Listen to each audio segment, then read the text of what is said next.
ပြီလေဆိုတော့ပုံနာတဲ့ဒီဂါထာတွေကဘလောက်တန်တော့တရားတန်ပါတယ်ဘင်းမင်းမြတ်အေးအဲ့လိုဆိုရင်ဆယ်စားတက်ပြီးတော့ငါ1000ပေးမယ်ဆို1000ပေးတယ်တဲ့အဲ့တော့ဗောဓိတာရကဘလို့စိတ်ကူးလဲဆိုတော့စိတ်ထဲမှာနည်းနည်းနူးညံ့မင်းကြီးကိုငါပြန်လွတ်မယ်သူ့စိတ်တွေးထဲမှာပြန်လာခြင်းလဲလာမလာခြင်းလဲနေပါစေ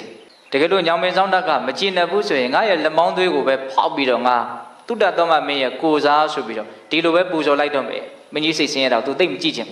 ဒါပေမဲ့ပြန်လာခြင်းလဲလာပါစေမလာခြင်းလဲနေပါစေသူ့စိတ်ထဲမှာအဲ့ဒီတွေးရှိတယ်အဲ့တော့မင်းကြီးကိုပြန်လွတ်လိုက်တဲ့အခါကျတော့မင်းကြီးကနတ်တော်ကိုပြန်သွားတာပြန်တော့အပြင်ဘက်ကစစ်တပ်ကစောင့်နေတာရှိတယ်သူ့လူတွေစောင့်နေတာရှိတယ်အဲ့ဒါမင်းကြီးကအဲ့ဒီအစောင့်နေနဲ့တိုင်းပြည်ပြန်ဝင်ပြီးတော့ဘာလုပ်လဲဆိုတော့နာနာပုံနာဟောတဲ့ဂါထာ၄ပုဒ်ကိုအဲ့ဒီမှာနာတာအဲ့ဒီဂါထာ၄ပုဒ်ကဟိုတုန်းကဦးဇင်းတို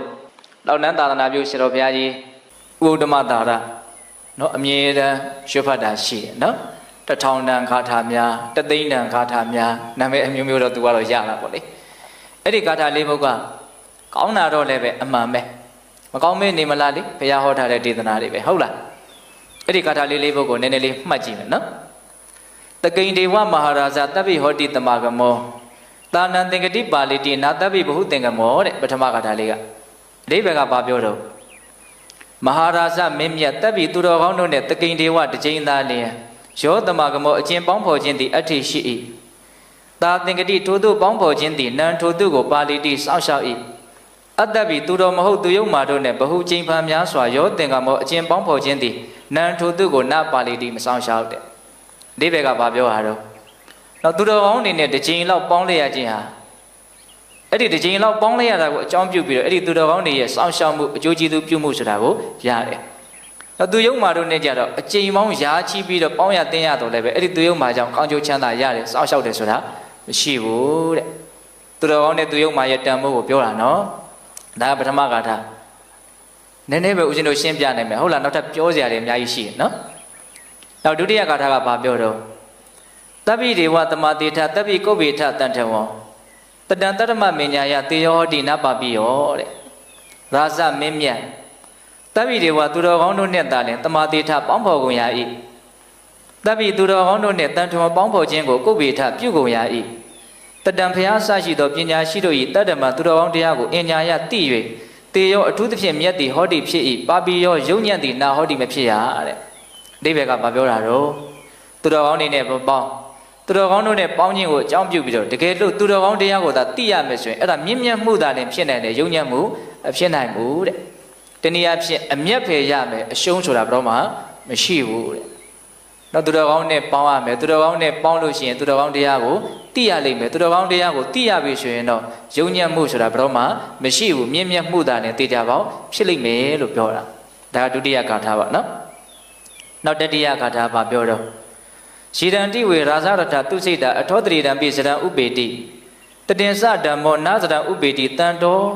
်ဟဝေတပ္ပိပုဝေတယံတိအဓိပ္ပာယ်ကဘာပြောတော့ရာဇမင်းမြတ်သူစိတ်တာကောင်းစွာစမ်းကြယ်ကုန်သောရာဇရထမင်းစီယထာတို့သည်ဝေစင်စစ်ဧကံအဖြင့်ရှီရန်တိရွှေမြေပျက်စီးကုန်၏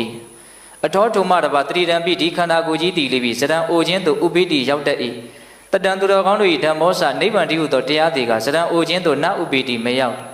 ်တန်တော်ဘုရားဆရှိသောသူတော်ကောင်းတို့သည်တပ်ပြီးနိဗ္ဗာန်တည်းဟုသောသူတော်ကောင်းတရားကိုဟဝေစင်စစ်ဧကံပဝေတယံတိချီးမွမ်းကြကုန်၏တဲ့နော်လောကကြီးမှာမင်းစည်းတဲ့ယထာတွေစမ်းစမ်းကြဲကြဲခက်ခဲရဲရဲလှုပ်ထားတယ်ဒါပေမဲ့အဲ့ဓာတွေဟာတစ်ချိန်ကြတော့အိုမင်းဟောင်းတွန်းဆွေးမြေ့ပြီးတော့သုံးမရတဲ့အနေအထားကိုရောက်သွားတယ်အဲ့လိုပဲတတ္တဝါတွေရရှိနေကြတဲ့ခန္ဓာအသီးသီးဟာလည်းပဲတစတစနဲ့အိုမင်းယိုယွင်းပြီးတော့နောက်ဆုံးသုံးစားလို့မရတဲ့အနေအထားတွေရအောင်ပျက်စီးသွားလိမ့်မယ်ပေါ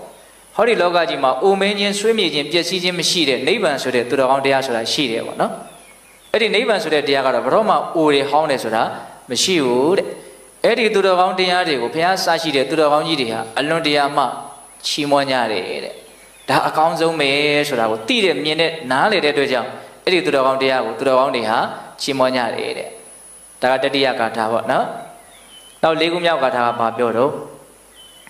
့နဗင်စတူတွေပထဝီစတူတွေပါရံသမုဒ္ဒတတတာဟုတူတွေတတောဟဝေဒုဒတရံဝရံတိတတင်စဓမ္မောအတတင်စရာဇမင်းမြတ် နဗင်စကောင်းငင်တီလီဒူရီမြေကြီးနဲ့ဝေးကွာလာကြ၏ပထဝီစမြေကြီးတီလီဒူရီကောင်းငင်နဲ့ဝေးကွာလာကြ၏ကောင်းငင်ဟာမြေကြီးနဲ့အဝေးကြီးပဲအဲ့လိုပဲမြေကြီးကလည်းကောင်းငင်နဲ့အဝေးကြီးပဲတဲ့သမုဒ္ဒတာသမုဒ္ဒရာဤယံပါဒအကျင့်တစ်ဖက်ကန်းသည်အဋ္ဌိရှိတံပါဒထိုတစ်ဖက်ကန်းသည်ဒူရီဝေးသည်ဟု၍အာဟုဆိုကြကုန်၏တတော်ထိုကောင်းငင်နဲ့မြေသမုဒ္ဒရာကန်းတစ်ဖက်နဲ့တစ်ဖက်ဝေးကွာသည်ထက်ဟဝေစင်စစ်ဧကံအဖြစ်တတံသူတော်ကောင်းတို့၏ဓမ္မောစာတရားသဘောသည်၎င်းအတတံသူတော်မဟုတ်သူယုံမာတို့၏ဓမ္မောစာတရားသဘောသည်၎င်းဒုရတတံအလွန်ဝေးလှ၏ဟု၍ဝရန္တိဆိုကြကုန်၏တဲ့နော်ကောင်းငင်နဲ့မြေကြီးဝေးတာထက်သမုဒ္ဒရာဟိုဘက်ကန်းနဲ့ဒီဘက်ကန်းဝေးတာထက်သူတော်ကောင်းတို့ရဲ့တရားနဲ့သူယုံမာတို့ရဲ့တရားဟာအဲ့တာထက်ပိုပြီးတော့ဝေးပါတယ်တဲ့ဘာမှမဆိုင်ဘူးပေါ့နော်လူငယ်တွေပြောတဲ့စကားနဲ့ပြောရင်တော့ဘာမှမဆိုင်ဘူးလို့ပဲပြောဖို့ရှိတယ်ပေါ့နော်သူတော်ကောင်းတရားနဲ့သူယုံမာတရားဆိုတာ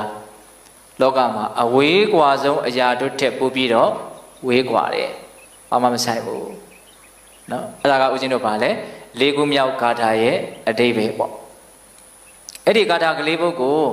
နန္ဒပုံနာကဟောတဲ့အခါကျတော့ဘုရားလောင်းကအဓိပ္ပာယ်ကိုအယံနားလေတဲ့အတွက်ကြောင့်စိတ်ထဲမှာအလွန်တရာမှနှစ်သက်တယ်ကျဉ်တ်တယ်ဒါကြောင့်မို့လို့သူ့စိတ်ထဲမှာဘလောက်ထိဒီပုံနာကိုပူဇော်ခြင်းလဲဆိုရင်ဒီတိုင်းပြည်ကြီးတစ်ခုလုံးကိုတော့ပေးလိုက်ခြင်းတယ်တဲ့ဒီဂါထာလေးပုဒ်ကိုနားထောင်ရတော့ဒါပေမဲ့လို့လူတယောက်ရဲ့အင်္ဂါဝိဇ္ဇာရုပ်ရည်လက္ခဏာအခြေအနေကိုကြည့်တတ်တယ်ပေါ့ဘုရားလောင်းကကြည့်လိုက်တဲ့အခါကျတော့ဒီတိုင်းပြည်ကိုအုပ်ချုပ်နိုင်တဲ့စွန့်ရည်တတ်တဲ့ဒီနေရာဖြင့်ရှင်ပင်ဖြစ်နိုင်တဲ့ဘုံကံဒီပုံနာမှာမပါဘူးတကယ်လို့သာစွန့်ရည်တတ်ထက်မြက်တဲ့ဘုံကံပါတဲ့ပုဂ္ဂိုလ်သာဖြစ်မှဆိုရင်သူတိုင်းပြည်ကိုပေးလိုက်မယ်ပေါ့ဘုံကံမရှိတဲ့အတွက်ကြောင့်သူမပေးဘူးဘာပဲပေးလဲဆိုတော့ပုံနာတဲ့ဒီဂါထာတွေကဘလောက်တန်တော့တရားတန်ပါတယ်ပေးမင်းမြတ်အေးအဲ့လိုဆိုရင်ဆယ်စားတက်ပြီးတော့ငါ1000ပေးမယ်ဆို1000ပေးတယ်တဲ့သဟတဂါထာတွေဖြစ်သွားတာပေါ့နော်အဲ့ဒါနဲ့အဲ့ဒီတရားကိုနားပြီးတော့မှဩရိတာရရဲ့လက်ကလွတ်လာပြီဆိုပြီးတော့မိခင်ဖခင်ကျေးဇူးရှင်တွေကိုသွားတွေ့တယ်အမေဖေကိုနောက်မှသွားတွေ့တယ်တရားကိုအရင်နာတယ်ပေါ့နော်အဲ့လိုတွေ့တဲ့အခါကျတော့မိခင်ဖခင်ကလည်းအဲ့ဒီဘဝတုန်းကဘယ်လိုမိခင်ဖခင်လဲတော့မသိဘူးငါသားဘယ်လိုလွတ်လာလဲဆိုတာမမေးဘူးတဲ့ဘာဖြစ်လို့တကားထားကို1000ပေးခဲ့ရတယ်လဲဆိုပြီးတော့ငွေကြီးကိုဖြုံးနေတယ်ဆိုပြီးတော့ပြစ်တင်နေတဲ့သားကိုစာထဲမှာအဲ့လိုမှတ်တမ်းတင်ထားဟုတ်လား1000ပေးတာများလွန်းနေပေါ့ဘာလို့ပေးခဲ့တာတော့အဲ့လိုမျိုးပြောတဲ့အခါကျတော့ဘုရားလောင်းကအမေအဖေကိုနော်ဥစ္စာပစ္စည်းတို့ဖြင့်ပွားစည်းခြင်းကို तू မလိုလားဘူးတဲ့စစ်မှန်တဲ့တန်ဖိုးရှိတဲ့အကြအမြင်တို့ဖြင့်ပွားစည်းခြင်းကိုသာလည်း तू လိုလားတယ်တဲ့မှန်ကန်တဲ့အသိဉာဏ်ပညာကိုပဲ तू ရခြင်းတယ်ပေါ့ဥစ္စာပစ္စည်းကိုတည်းအသိဉာဏ်ပညာကိုအများကြီးတန်ဖိုးထားတယ်ပေါ့နော်ဆိုလိုတာကအဲ့ဒါကို तू ကဥမာလေးနဲ့ပြောတာသမုဒ္ဒရာဟာရေဖြင့်မယောင်ရဲတယ်လို့ तू ဟာဘယ်တော့မှအကြအမြင်ဖြင့်ရောင်ရဲတင်းတိမ်မှုမရှိဘူးတည်တင်တည်တိုင်းတည်စရာကောင်းတဲ့အရာတွေကိုတည်တာတည်နေရမယ်ဆိုရင်ဘယ်တော့မှအားရကျင်တတ်တယ်လို့မရှိဘူးတည်ပဲတည်ကျင်နေတယ်အဲ့ဒီလိုမျိုးဦးဇင်းတို့ပညာကိုစာလောင်မှုသိတဲ့စိတ်ရှိရမှာနော်ဟုတ်လားမီးဟာထင်းဖြင့်မယောင်ရဲတယ်လို့ဘယ်တော့မှသူဟာအကြအမြင်ဖြင့်ရောင်ရဲတယ်ဆိုတာမရှိဘူးတဲ့ဒါကြောင့်ပိဿပေါင်းသူတော်ကောင်းတို့ဘုရားလောင်းရဲ့စိတ်ထားလေးတွေကိုသဘောပေါက်ဖို့လိုတာပေါ့နော်သမုဒ္ဒရာဟာရေဖြင့်မယောင်ရဲတယ်လို့မီးဟာထင်းဖြင့်မယောင်ရဲတယ်လို့သူဟာဘယ်တော့မှအကြအမြင်ဖြင့်ရောင်ရဲတင်းနေနေဆိုတာမရှိဘူးလို့အဲ့လိုပြောတာအဲ့ဒါနဲ့သူကမိဘတွေမမျှော်လင့်တဲ့သူရဲ့မိဖုရားတွေသားတွေသမီးတွေမမျှော်လင့်တဲ့စကားသူပြောတယ်အဲ့ဒါဘာလဲဆိုတော့ငါအခုငါရဲ့ကိစ္စပြီးတဲ့အတွက်ကြောင့်ငါသူပောဓိတာရတွေကိုငါပြန်သွားလိမ့်မယ်တဲ့ပြန်လာခဲ့မယ်လို့သူပြောရတာလေဟုတ်လားအဲ့လိုပြောတဲ့အခါကျတော့အကုန်လုံးကသူတို့နားကိုသူတို့မယုံနိုင်ဘူးဟာဘာလို့ပြန်သွားမှာတော့ဒီတခိုးတီကိုဘာလို့ပြန်သွားမှာတော့ပေါ့နော်အားလုံးသောစစ်တပ်နဲ့ဝိုင်းပြီးတော့ဒီကောင်ကိုအရှင်ဖမ်းမယ်ပေါ့ဒီလိုပဲပြောကြရမှာပေါ့နော်တကယ်ကိုသူတို့နေရာမှာဆိုရင်လည်းအဲ့လိုလုပ်ဖို့ပဲစဉ်းစားမှာပေါ့အဲ့တော့ဘုရားလောင်းကဘယ်လိုစဉ်းစားလဲဆိုတော့သူကတကယ်လို့ငါ့ကိုတတ်မယ်ဆိုရင်တတ်လို့ရတဲ့အနေအထားမျိုးကနေငါ့ကိုပြန်ပြီးတော့လွှတ်လိုက်တာတဲ့တကယ်ဆိုလို့ရှိရင် तू ဟာငါ့ရဲ့ကျေးဇူးရှင်ဖြစ်နေပြီဒါကြောင့်ကျေးဇူးရှင်ကိုငါဘယ်လိုနည်းနဲ့မှပြန်ပြီးတော့ပြင်မလို့မရဘူးတဲ့ဟောအဲ့လိုပြောတယ်